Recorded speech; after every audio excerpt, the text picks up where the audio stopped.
In the next few minutes, we're going to talk about a split-second decision that could literally mean the difference between life and death. Seriously, this could be the most important thing you learn all year. So, let's set the scene. You're at work, minding your own business, and suddenly, sparks fly from an electrical panel. Smoke starts to pour out. It's a small fire, for now, but it's growing fast. Your colleague, and hey, who can blame them, is starting to panic. Someone's got to do something, and they've got to do it now.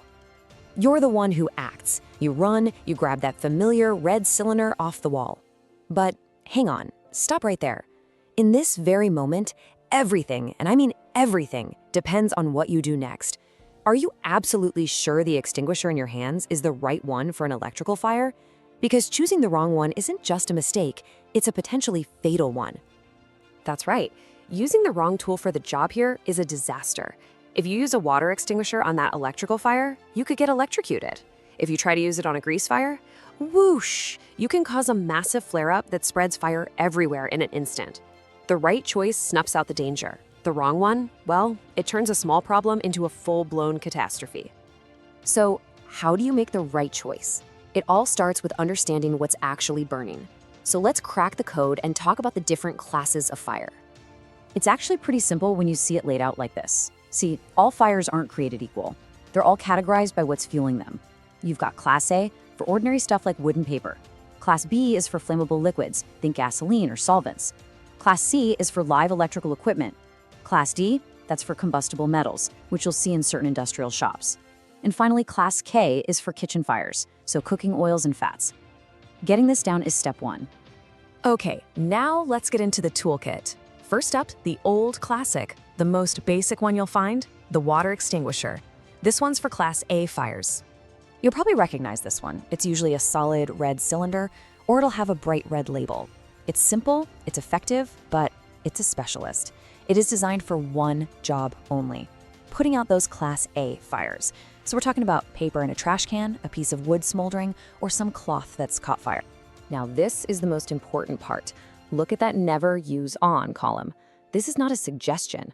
Water conducts electricity, right? So using it on a Class C fire creates a massive electrocution risk. On a grease fire, it just splashes the burning fuel everywhere, making things 1,000 times worse. The takeaway here is simple. If it's not wood, paper, or cloth, just leave the water extinguisher on the wall. All right, next up we have the jack of all trades. This is the one you're gonna find in most offices, warehouses, and maybe even your work vehicle. It's the dry chemical, or ABC extinguisher. Look for the blue label on this one. It's often called the multi-purpose extinguisher, and for good reason. The letters ABC tell you exactly what it's for. It can handle Class A fires involving ash, Class B fires from a barrel of liquid, and Class C fires with an electrical current. It works by smothering the fire and breaking its chemical reaction, which makes it an amazing all-around tool for most places. But it does have a downside. While it's great at putting out the fire, that fine powder it sprays is super corrosive. It can completely ruin sensitive electronics like servers, computers, or complex machinery. And let me tell you, the cleanup is an absolute nightmare. So it's a trade-off. It'll save the building, but it makes a huge mess. Now let's talk about a much cleaner option, one that's specifically built for those electrical and liquid fires, the carbon dioxide or CO2 extinguisher. Oh yeah, you can spot this one from a mile away. It's got a black label and this really big horn-shaped nozzle that you can't miss. This is your go-to for Class B flammable liquids and, most importantly, Class C electrical fires. It works by pushing all the oxygen away from the fire and also being incredibly cold. And here's its superpower. Because CO2 is a gas, it vanishes without a trace. It leaves zero residue. That makes it the absolute best choice for protecting server rooms, labs, or any place with expensive, delicate electronics that you really don't want to destroy while you're trying to save them. Last but not least, let's cover a very special tool for a very specific and very dangerous type of fire. This is the Class K, or wet chemical extinguisher. If you see a yellow label, you are looking at a wet chemical extinguisher. This is the undisputed champion of the commercial kitchen. It's designed for one thing, putting out Class K fires, the kind you get from deep fat fryers and super hot cooking oils. It shoots out a fine mist that cools things down and creates a soapy foam on top to stop the fire from reigniting. Okay, so you've identified the fire, you've grabbed the right extinguisher, now what? See, knowing what to grab is only half the battle. You have to know how to use it. So let's master the PASS method. Think about it. In a real emergency, with adrenaline just flooding your system, it is so easy to panic and forget everything you've learned. That's exactly why safety experts came up with a super simple, 4-step acronym that's easy to recall even when you're under stress. It's called PASS. Here is. Just remember the word PASS. First, P is for pull the pin. That'll break the little plastic tamper seal. A is for aim the nozzle low, at the base of the fire, not up at the flames. You gotta attack the fuel. S is for squeeze the handle, all the way, nice and steady. And the final S is for sweep.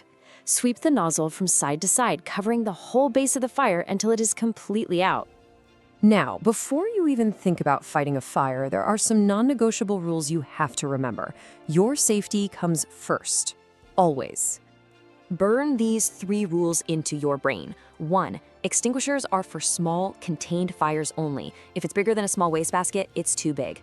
2. Always have a clear escape route behind you. Don't ever let the fire get between you and the door. And 3. If the fire is spreading, if the room is filling with smoke, or if you empty that extinguisher and it's still going, do not be a hero. Get out, close the door, and call 911.